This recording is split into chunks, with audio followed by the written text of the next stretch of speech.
আল্লাহু আকবার আল্লাহ। বন্ধু আজান দিয়েছে, চলো মসজিদে যাই, নামাজ পড়ে আসি। না তুমি যাও, আমি যাব না, আমার কাজ আছে। আচ্ছা তুমি নামাজ পড়ো না কেন? তুমি তো একজন মুসলমান, তুমি কি আল্লাহকে ভয় করো না? কি কথা বলো?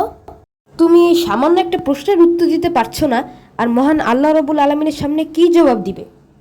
চলো তোমাকে একটা জিনিস দেখাই, চলো। এই আগুনে হাত দিয়ে 1 মিনিট রাখতে পারবে? আরে এটা কি সম্ভব নাকি? এটা তো অসম্ভব। তুমি এই আগুনে 1 মিনিট হাত রাখতে পারলে না, তাহলে জাহান্নামের আগুন সহ্য করবে কি করে? জাহান্নামের আগুন এই আগুনের থেকে 1000 গুণ বেশি ভয়ঙ্কর। নামাজ না পড়লে যে ওখানে বছরের পর বছর জ্বলতে হবে। আগামীকাল আমরা বাঁচবো যে, তার কি কোনো গ্যারান্টি আছে? তাহলে কিসের আশায় তুমি নামাজ পড়ছো না? জি বন্ধু, আমি আমার ভুলটা বুঝতে পেরেছি। আমি এখন থেকে 5 ওয়াক্ত নামাজ পড়ব ইনশাআল্লাহ।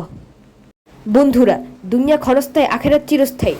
আল্লাহ তাআলা কোরআনে বলেছেন, ওয়ামা খলাকতুল জিন্না ওয়াল ইনসা ইল্লা লিয়াবুদুন। অর্থ, আমি মানুষ এবং জিনকে সৃষ্টি করছি শুধুমাত্র আমার ইবাদত করার জন্য। আল্লাহ তাআলা আমাদের সৃষ্টি করেছেন তার ইবাদত করার জন্য, অথচ আমরা নামাজ না পড়ে দুনিয়ার কাজে ব্যস্ত থাকি। বন্ধুরা, নবীজি বলেছেন, আউয়ালু মা ইউহাসাবু বিহিল আবদু ইয়াউমাল কিয়ামাতিস সালাহ। অর্থ, আল্লাহ তাআলা কিয়ামতের দিন সর্বপ্রথম নামাজের হিসাব নেবেন। বন্ধুরা, আমার এই বন্ধুর মতো আরও অনেক মানুষ আছে যারা নামাজ পড়ে না। তো আল্লাহ তাআলা তাদেরকে হেদায়েত দান করুন এবং 5 ওয়াক্ত নামাজ পড়ার তৌফিক দান করুন। আমিন আমিন। জিসিটো রাইয়ান।